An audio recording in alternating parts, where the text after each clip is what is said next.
नमस्कार दर्शक बंधु नारद न्यूज रो आउ एक नुआ अध्याय को आपण मानक स्वागत। आज खबर शिरोनामा होउची जौतुक जुईरे जलिले आउ एक नुआ बधू। जौतुक जंत्रणा नहीं गला आउ एक नवबधूर जीवन हत्या करी आत्महत्या रूप देउथिबा भोगराई थाना रे लिखित अभियोग कले झीवर बापा। सेपटे घटना को पुलिस गुरुत्वर सह नहीं बेले गतकाली ठारू हॉस्पिटल रे पड़ी रही मृतदेह फरेन्सिक टीम उपस्थित रे हेब शव व्यवच्छेद। एपरी घटना घटी बालेश्वर जिला भोगराई ब्लॉक अधीन कखड़ा पंचायतर हाट सरिषा ग्राम रे। एही ग्रामर विजय सामल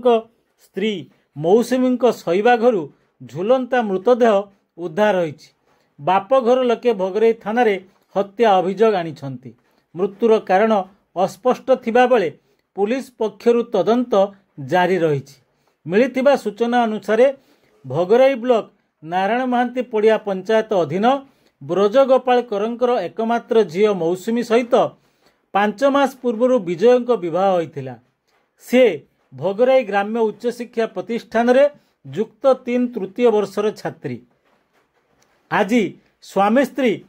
मध्याह्न भोजन परे घरे शोइथिले। पुरुषोत्तमपुर सेवा समवाय समिति सम्मुख रे थिबा जनसेवा केन्द्र को स्वामी विजय पळै आसिबा परे स्त्री एभली कांड करिथिबा से कहिसंती। परिवार लोके तांको अचेत अवस्था रे उद्धार करी जलेश्वरपुर गोष्ठी स्वास्थ्य केन्द्र को नैथिले। मात्र सेठारे डाक्तर मौसुमी को मृत घोषणा करथिले। झील को हत्या करी आत्महत्या रूप देइथिबा बापा ब्रजगोपाल भोगराई थाना रे लिखित अभियोग करिसंती। तेबे घटना रे मृत मौसुमीर कका शशुर थाना रे अटक थिबा बेले शाशुघर अन्य समस्ते फेरार हो जाइथिबा जणा पड़िछि। तेबे पुलिस रो तदंत परे घटनार गुमर फिटिबो। Bureau report Narad news.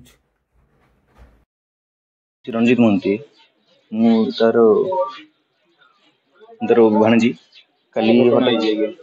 काली संध्या को काली दिन 4टा मत फोन आसला कि भाणजी को नहीं जाती मार देती। आम ये आस देखला को झील पड़ी घर लोग कहीं ना तो आम ये खोजाखोजी कलु कहीं ना भाई मो काका छिले पचारू कौन है ना ना साइड नहीं जाओ घर जोगाजोग चेष्टा कर कारण तो आम जापारू कहीं आम आसी आम ये कथा देखुचे आप देखुं कारण कौन से जोगाजोग हो पार कौन कर कौन न कर जानू डिमांड कर सब जो दुनिया कथा कहते हैं पैसा भी देचु से देचु बाकी जहाँ भी तो हठात ये पैसा जोगाड़ करा संभव नुह तुम किसी दे था तो ये चक्कर एमती कुछ करवा कथा से सब ठीक नुहे। न्याय मांगुची मते न्याय दियो मते न्याय दियो। या आगु आपण तो कथा हेतिल कि इंसिडेंट घटना आगु ना मु कथा काली कथा हेतिला मो स्त्री ता सहित कथा हेतिला काली ए सकाळे 11टा बेले कथा हेतिला मो स्त्री स्वतंत्र कथा हेतिला मोर कथा हेतिला 4:30 बेल को फोन आइला ताको काकी फोन करी कहले तुमर छुआ फांसी लगे दीची सब 4:30 बेले घरे बसथिलु फोन कोला बेल को आ फोन तांको घरे कहीं उठौ नांती कहीं भी उठौ नांती जत्ते कॉल कोला बेले तांको घरे समस्ते बोले नहले मारी देबु हमें द्वितीय विवाह करिबु हम पुओ को द्वितीय विवाह करिबु कहले। मो ना हूँ ब्रजगोपाल कौर मो ना पड़िया ग्रामवासी गत 5 मास आगु मो झील को से विजय कुमार सामल उठेनी की बाहा लव मैरेज करथिले कॉलेज रू उठेनी से कॉलेज रू पढ़ुला मो झील ग्रेजुएशन 3rd ईयर एटा थिला तार से पढ़ुला समय ताको उठेनी से मैरेज करथिले। मैरेज कला परे तांको 4-5 दिन बाहर रही पुणी आम घर को जो खोजाखोजी कलु झील को घर को आसिले घर खबर देले आम जा पहुँचलु लोक लेकिन पहुँचलु पहुँचला सेटा गोटे बसिकी म्यूचुआल कले म्यूचुआल करी आम गाँ को घुरकी आसिलु। इति मध्य जीवा आसवा होता झील भी पढ़ापढ़ी करूला से कथा आलोचना होता किसी जिनस पत्र दाबी दुबा करना बोली आम से बस कथा आलोचना करूँ जहाँ पारि मु देवी किंतु किसी जिनस पत्र देवा ना आम से पलि आसलु आसी छुआ भी पढ़ू था ये भी था एमती बीती गला किसी भी मुझे जिनस देली देला झील ये 15 दिन आगु कॉलेज जीवा रास्ता मो सहित देखा भेट होता तार मत कहला बापा 5 लाख टंका गाड़ी सुनार दवापी ना तुम झील को मारिदेवे कहले मो झील काटिक मत कहला मु कार्ड मानी व्यवस्था करके देखुची आज देखला खाली मारिकी आत्महत्यार रूप दौरान झील को मारी देखी आत्महत्यार रूप दौरान आप मो ना रंजिता एनम पड़िया घर ताहार मो झी को मारिकी फांसी काटी तार चौथ को निर्यातना दूसरा सब बेले 5 लाख टंका सुनार बाइक झील जावतीय गहना पत्र तार दाबी कर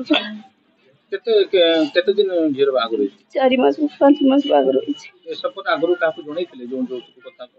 छुआ कहूए आमर रही बसिक दियाबू कहला लव मैरेज होता कोर्ट मैरेज होता मस डेट फिक्स होता घटना पूर्व फोन हाँ फोन कथा कॉलेज सेदिन कॉलेज तार किस माने परीक्षा चलता रूम रे कहीं पिला नथिले तो सी बाबा को फोन करला जे बाबा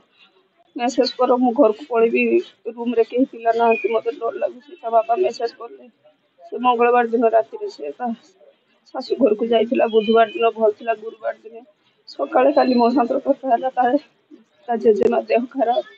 देखा माने जाइथा आम घर को काली 2 थर से मो साथ कथा तापर मु 3 फोन लगौदी छुआ मोबाइल उठाइनी काकी शाशु फोन करी कहले तुम झील को फांसी टांग देछि शतपथी चंदनेश्वर आउटपोस्ट कंप्लेंट ब्रजगोपाल अभियोग कर झील 5 मास पूर्व लव मैरेज करके बाहर आमर हारसोरसा गाँव विजय सामल कहते बाहर कि काली खबर पाइले झील दौड़ दे सुसाइड कर भावुँ मारदे सुसाइड रूप देते से गोटे लिखी देते गोटे केस रेजिस्ट घोड़ाई थाना केस नंबर घोड़ाई थाना केस नंबर 267 PM पर इंक्वारी कले जना पड़ो बर्तमान इन्वेस्टिगेशन चलती।